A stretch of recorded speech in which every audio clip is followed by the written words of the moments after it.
Hello. So we talked a little bit about how spanning can help mitigate a data loss event. We've added to that how the dark web monitoring can be used to protect the data inside of the tenant from a data breach by getting in front of those credentials that might be sitting on the dark web. The final piece of this puzzle is looking at how Graphus can be used for an anti-phish defense platform.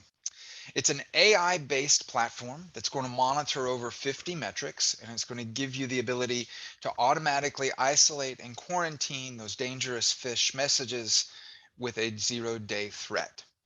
So I'm logged into Graphis here, and you can see that I have multiple tenants that I can manage all from the interface.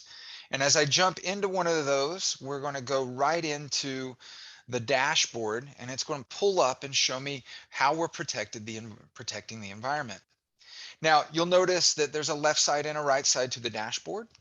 The left side is where we are using the automated configured settings. This is really just looking at those 50 metrics and automatically taking care of the problems for us. We're talking about automatically isolating, automatically quarantining, using the AI to learn how the systems do what they do, and your users use the platform so that we can get down to the most effective and most efficient way possible to protect the environment.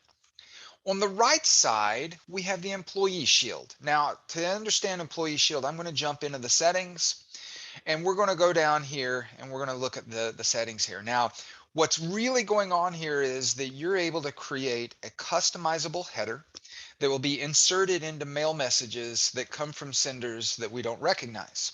Your end users will be able to go in and either report it or remove the banner.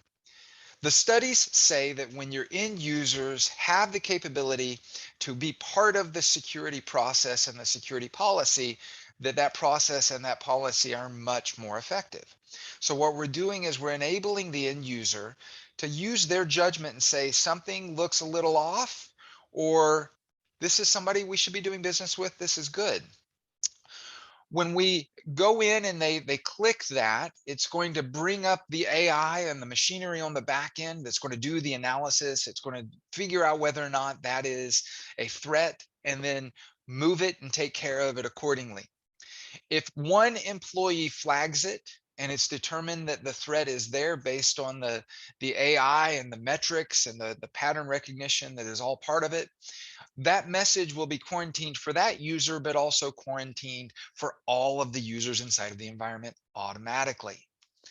Now, a couple of things as we look at this dashboard, we understand that it's got all of these counts, but you'll recognize inside the report here where we can go in, we can drill down specifically on that one item.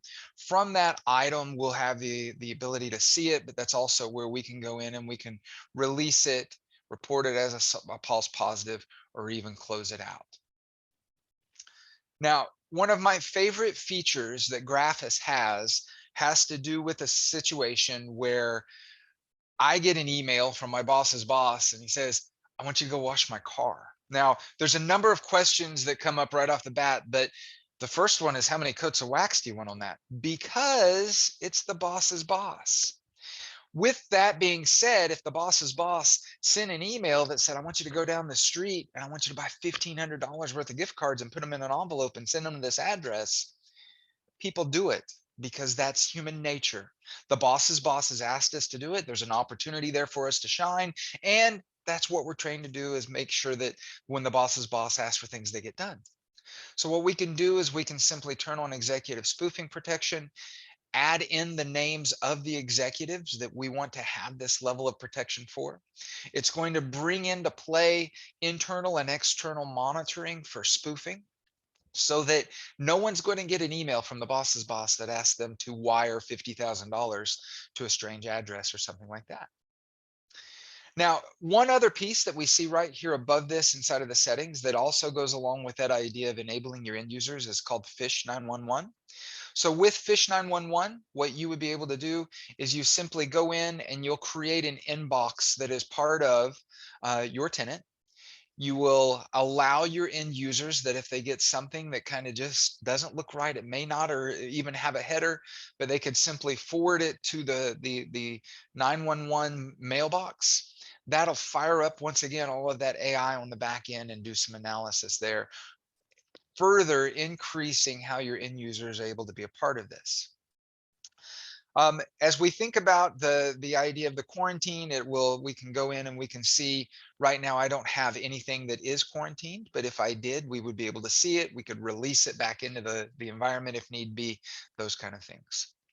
We do get the dashboard, which is a great way to manage the environment, but we can also go in, we have some reports that can be generated. Very simply put, that this has got an executive summary, and then it shows you all of the things that you need to know to show that you are protecting the environment. If you think about it, this is a report that you could show to management, and that the management would understand that the environment's being protected. This is also a report that would be key to some of your compliance auditing as well as your cybersecurity insurance.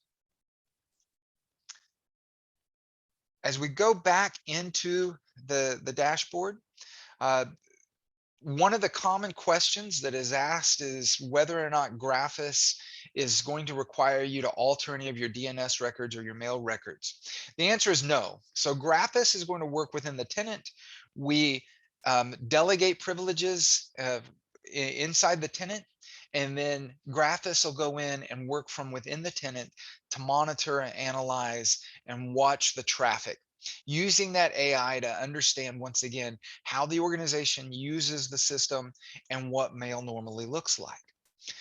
There is no repointing, or there is no sitting in the stream. We're not a proxy.